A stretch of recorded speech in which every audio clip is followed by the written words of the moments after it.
Nah, makan begituan, ya, pertama dari sisi insya Allah ya, dari sisi gula darah, ya, juga tidak akan terlalu drastis meningkat.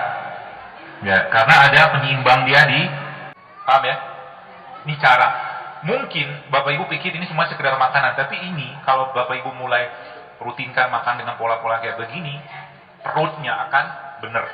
Kalau perut sudah benar, dia bisa ngasih sinyal ke otak lebih baik.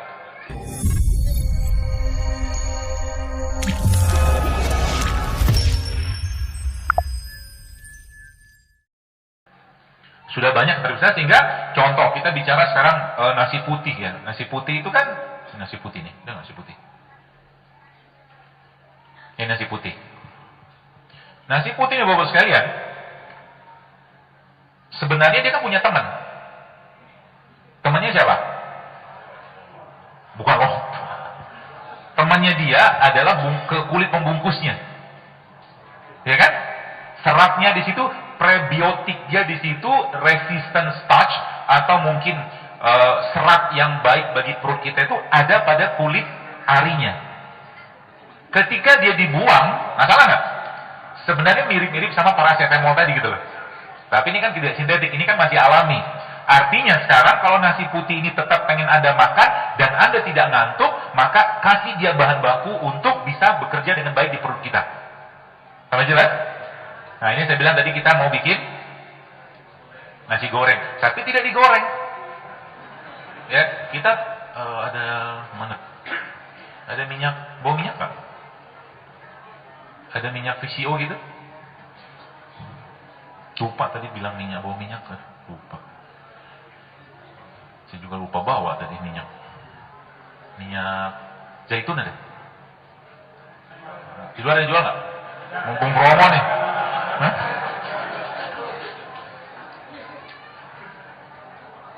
Gak ada?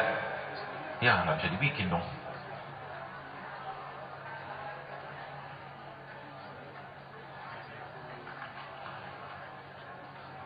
Nih. Hah? Zaitun kalau ada. Ibu-ibu ada yang bawa zaitun nggak? Tumben nggak bawa. Zaitun. Jadi temannya si nasi tadi itu kan ini. Pembungkusnya kan yang bekatulnya ini kan. Itu minyak apa? Goreng.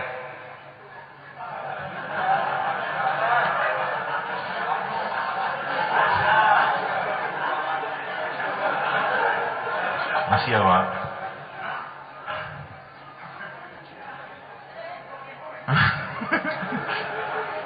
Mau dipakai? Mau? Nah. Nggak ada. Ya sudah pakai minyak goreng aja ya. Jadi bagaimana cara membuat si siapa tuh nasi ini? Hidup ini gimana nih? Salah. Wih, kompornya canggih. Caranya kan gampang. Jadi kasih dia prebiotik. Ya kan, bagi Anda yang masih suka makan nasi putih ya. Ya, kalau nasi ini mah enak. Jadi kasih dia prebiotik ini salah satunya, bawang. Terus seledri apa? Serai. Terus kasih minyak ini. Anggap ini minyak zaitun, anggap aja lah. Kita mix pelan aja, nggak usah kencang-kencang gitu kan. Anggap zaitun ya, atau anggap PCO. Tuh. Lalu biasanya saya kasih bumbu lagi, saya kasih bumbu dikit. Bumbunya bisa bikin sendiri lah di rumah ya. Kasih garam sedikit. Dokter gue yang mahir banget. Iya dulu mantap penjual nasi goreng.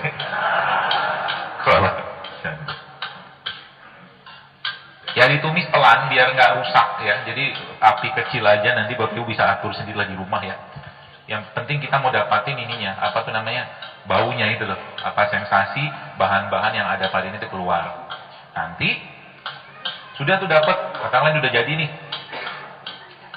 Ya udah matiin, nasi dimasukin. Tapi tidak digoreng lagi. Tadi udah kita cuman gorenginnya doang, bukan goreng numis lah ya. Baunya enak banget. Iyalah ada garam. Minyak. anggap zaitun.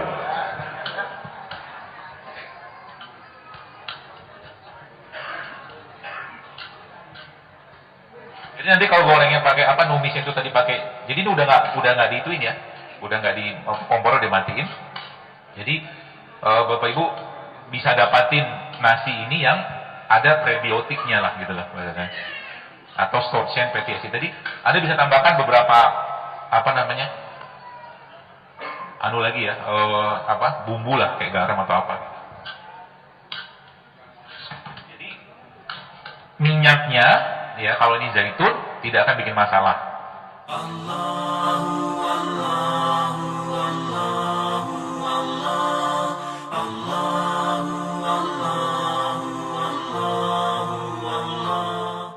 Yang kedua,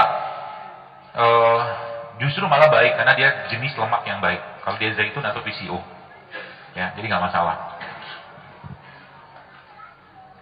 Terus, kayaknya masih kurang rasanya. Kita kasih. Jadi bumbu-bumbu ini kata kuncinya. Jadi kalau mau benerin perut, masukin bumbu dalam perut kita tiap hari dalam bentuk apa? Bisa dalam bentuk lauk, ya, atau dalam bentuk minuman. Ini lada, ya.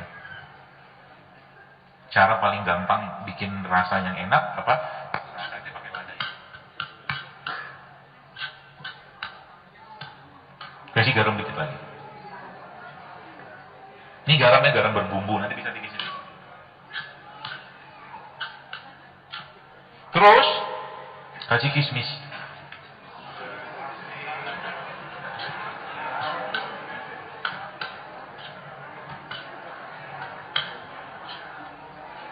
Cicip dulu ya.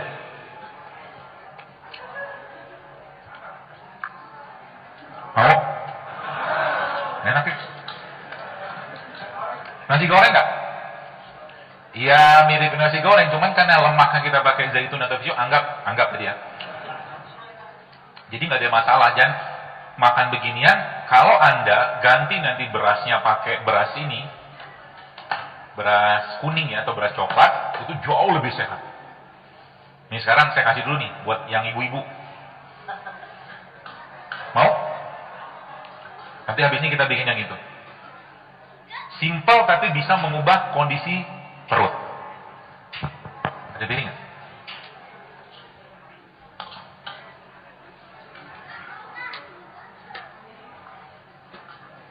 Nggak ada piring? Atau nih pindahin aja nih.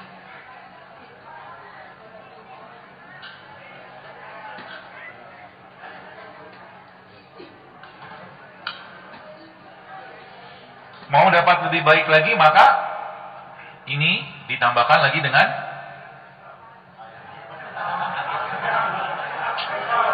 bukan kacang mete. Bawang kan udah tadi.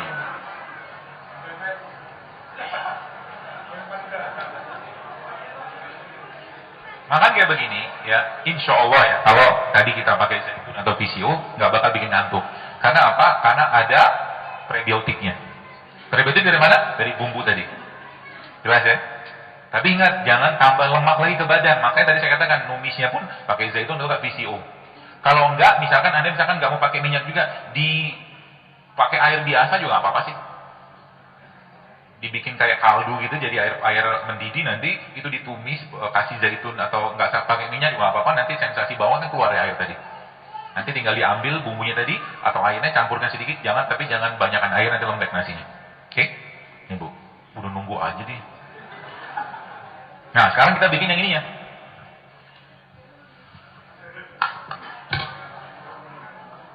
Hah? Oh, lupa. Keliru.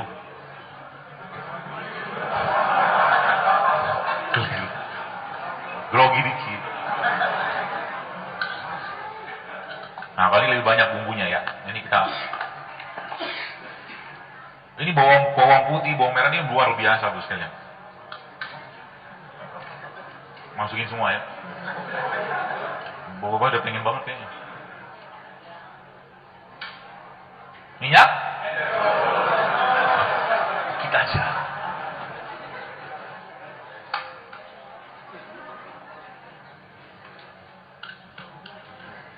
Nanti kalau makan nasi dimakan, bawangnya dimakan, jangan dimuntahin.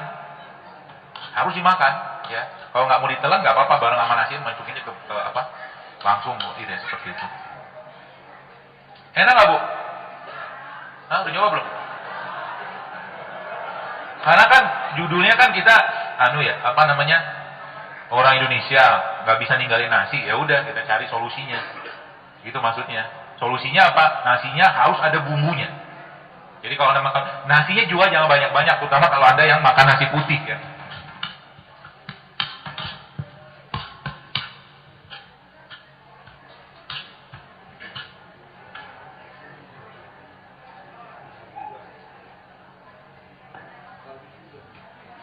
Ini bumbu biasa aja bos, yang Bapak Ibu bisa bikin sendiri di rumah.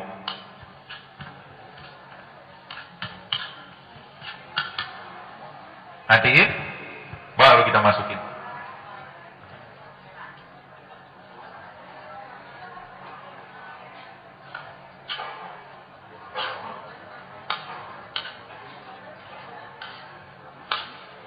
Kenapa beras coklat bagus? Karena masih ada temannya kan. Jadi temannya itu ya kulitnya itu tadi. Makanya beras coklat, beras merah itu bos sekalian, dia baik ya bagi pencernaan kita karena ada resistance starch-nya tadi.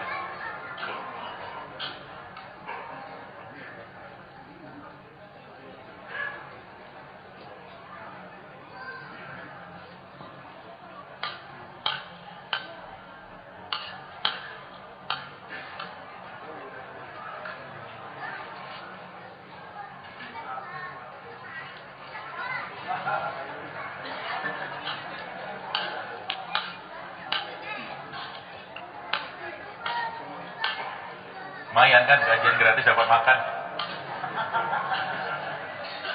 Ada. Cicip dulu.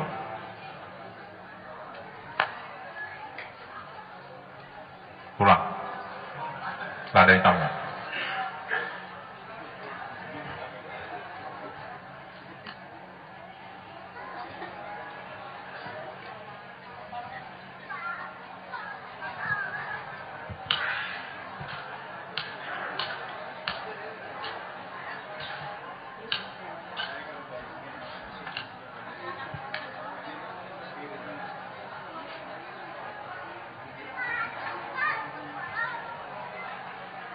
Gimana cara baginya?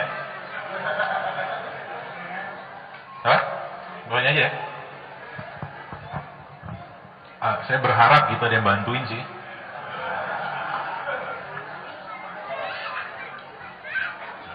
Hah? Maksudnya semua?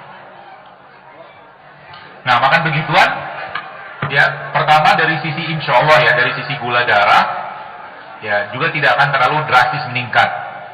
Ya, karena ada penyeimbang dia di bawang, ya, kemudian dari serai tadi gitu loh. Jadi Allah menciptakan banyak lembag Indonesia bos sekalian. Kita punya ini loh, ini kan sumber karbo juga, tepung juga, tapi sehat insya Allah, tepung singkong kan, ya.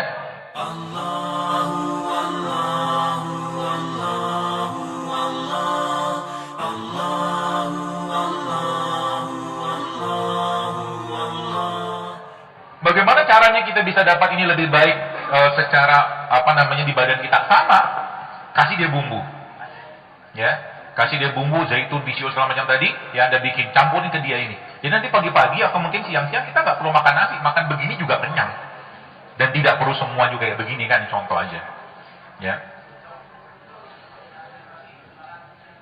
Sebaiknya kalau makan tertentu ya kalau Anda makan, masak habisin, paham ya? Jangan biarkan makanan ya diangetin tuh, sebab pasti akan teroksidasi. Semakin kalau mau makan masak, mau makan masak, makan masak habisin, ya seperti itu. Jadi ini kan kita punya banyak, ini juga sama ada ubi ya. Coba kita buat lagi yang terakhir ya. Boleh banget, boleh. Cabenya lupa panitia. Dikasih emping, kan goreng emping. Apa? Telurnya rebus oke. Jadi coba mulai mengurangi minyak yang masuk ke badan. Karena kan Anda lihat, contoh kayak begini. Oh, telur kan protein, Pak. Protein kena panas rusak, Pak. Iya. Sebenarnya pilihan protein mah banyak. Alpukat tuh protein. Ini nggak digoreng lah alpukat, ada banyak.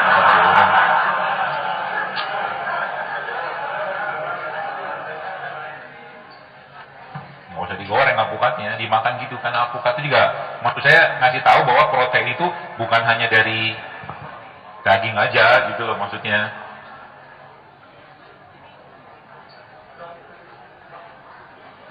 Iya, emang sudah ada jadwal tanya jawab?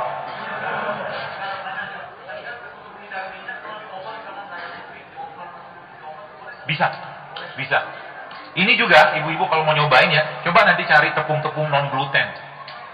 Bikin sayurnya sayur yang sehat, organik kalau bisa, tapi kalau nggak coba dicuci dulu. Nanti saya akan posting cara bikin. Selama ini kan orang taunya kalau mau nyuci sayuran atau buah itu kan pakai cuka apel segala macam. Itu ada cara yang gampang nanti. Anda bisa bikin sendiri di rumah cara itu. Namanya ekoenzim.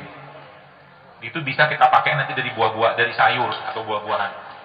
Ya, nanti dengan itu nanti Anda bisa ekoenzim itu bisa buat cuci, ya cuci-cuci, kemudian bisa buat kepel juga, dicampurin kepelan. Bahkan nanti kalau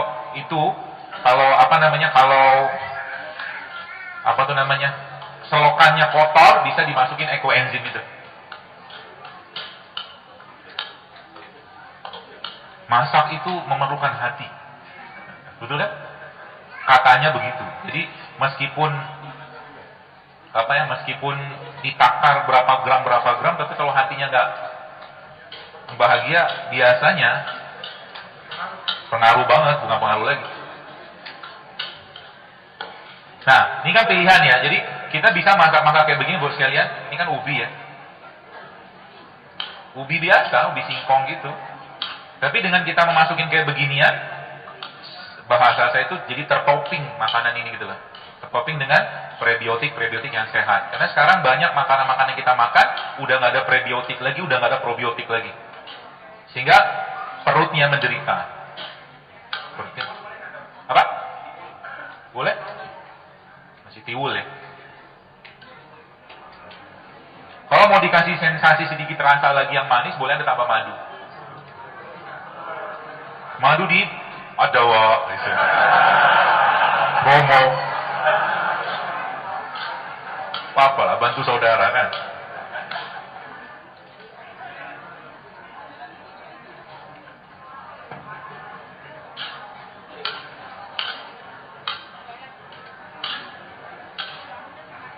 Jadi ini kan karbo, tapi karbonya sehat, ya. Jadi nggak masalah kalau kita mau. Saya itu paling suka lada hitam. Kalau lada hitam ini kalau kita makan apapun, dia membantu penyerapan yang kita makan. Lada hitam.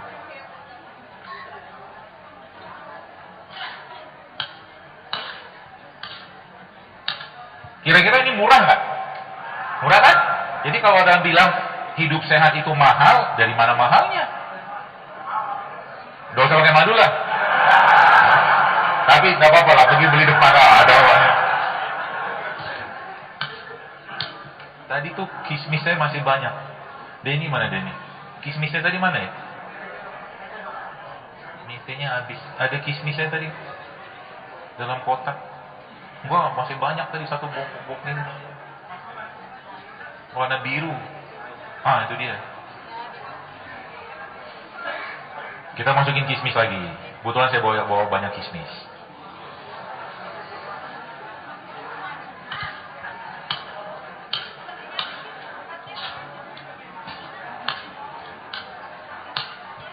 Cicip dulu. Tentu enak karena buatnya pakai hati.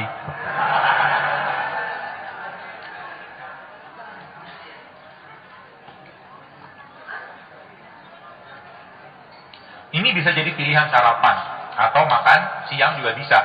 Kalau Bapak Ibu mau dapatkan proteinnya lagi, ini kan belum ada protein nih, protein hewan. Nah, Anda bisa dapatin dari apa? Telur yang rebus gitu kan. Usahakan jangan ada minyak maksud saya. Atau kalau enggak, pakai ini juga boleh. Ini kan protein juga nih. Kacang almond.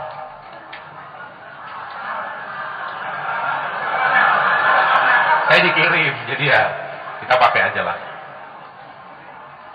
Kayaknya almondnya almond enak.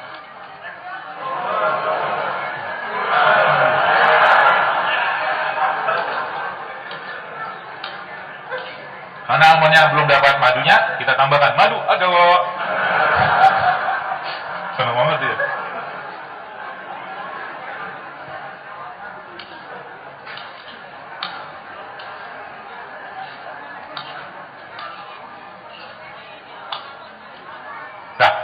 Cicip dulu. Nanti kalau ini kan ada madunya, ada bawangnya, ada almondnya. Ya kalau ada bawang, makan sekalian. Ya jangan, justru malah kita butuh itunya mereka ini gitu loh. Paham ya? Ini cara. Mungkin Bapak Ibu pikir ini semua sekedar makanan, tapi ini kalau Bapak Ibu mulai rutinkan makan dengan pola-pola kayak begini, perutnya akan benar. Kalau perut sudah benar, dia bisa ngasih sinyal ke otak lebih baik. Kempes jelas, karena kan dia karbonya tidak seperti gula sederhana biasa tadi. Kempes menjadi, kalau saya itu nggak ngajarin diet, ngapain juga diet kalau kita ngerti metabolisme gula, paham ya? Gimana orang nggak buncit perutnya? Iyalah makan yang dimakan gula sederhana semua, ya kan? Gitu. Dan makan itu lagi-lagi saya sampaikan nggak usah banyak-banyak. Kita cukup memaintain. Kalau Anda yang sudah misalkan gini, ada satu istilah yang populer gitu kan. Cicip lagi ya. Mau dibagi?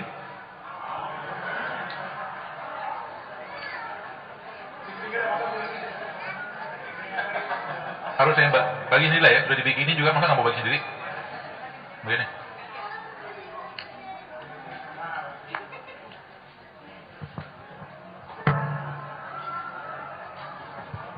Jadi kita itu Bapak sekalian beruntung banget tinggal di Indonesia.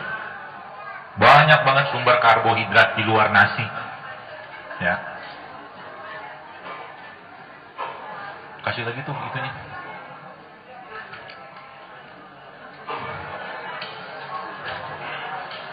Ini bukan perbaikan gizi, tapi perbaikan gen. Lebih tinggi dikit.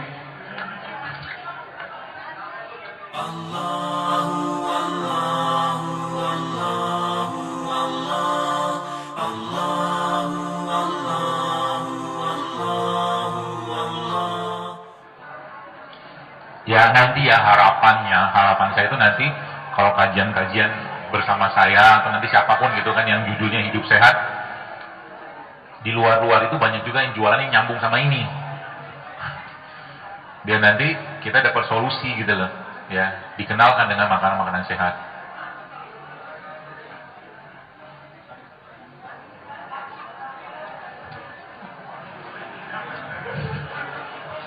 Iya, ambil aja.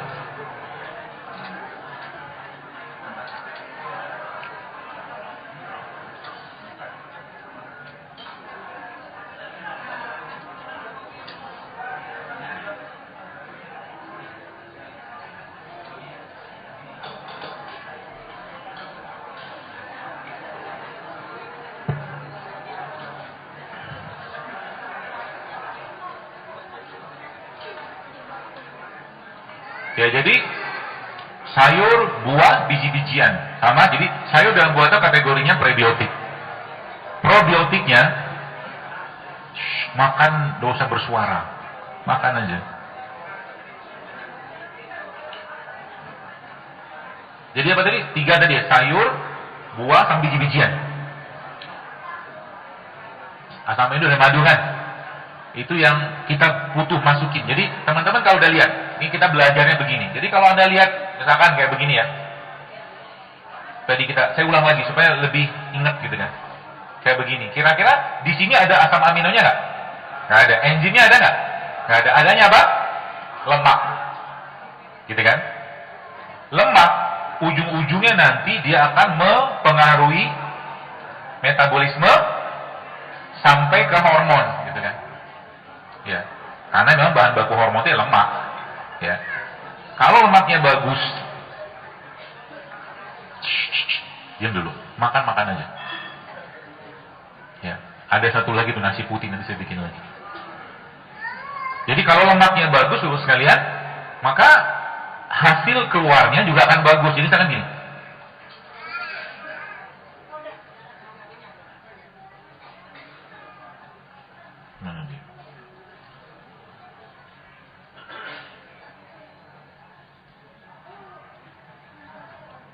yang ini tadi. Kalau yang di atasnya bagus, kalau Bapak Ibu sama-sama lihat di gambar ini ya, kan di atas itu kan kolesterol tuh. Nah, bagian di atas itu kolesterol. Jadi kalau kolesterolnya dimasukin bagus, maka otomatis hormon yang lain pun akan ikut-ikutan bagus. Kolesterol kan lemak, gitu loh. Dan salah satu metabolisme lemak tadi dari apa tadi? Dari gula.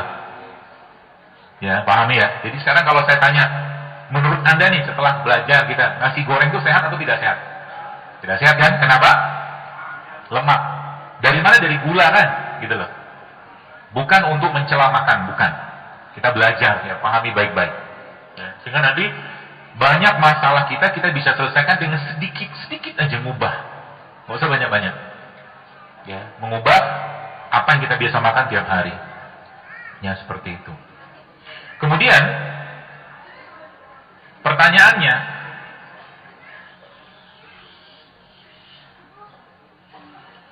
berarti kan kalau orang kayak begini, tadi kita kembali ke slide ini tadi, ya laki-laki yang kayak begini nih, kan dia berarti hiper estrogen, kelebihan kan estrogennya.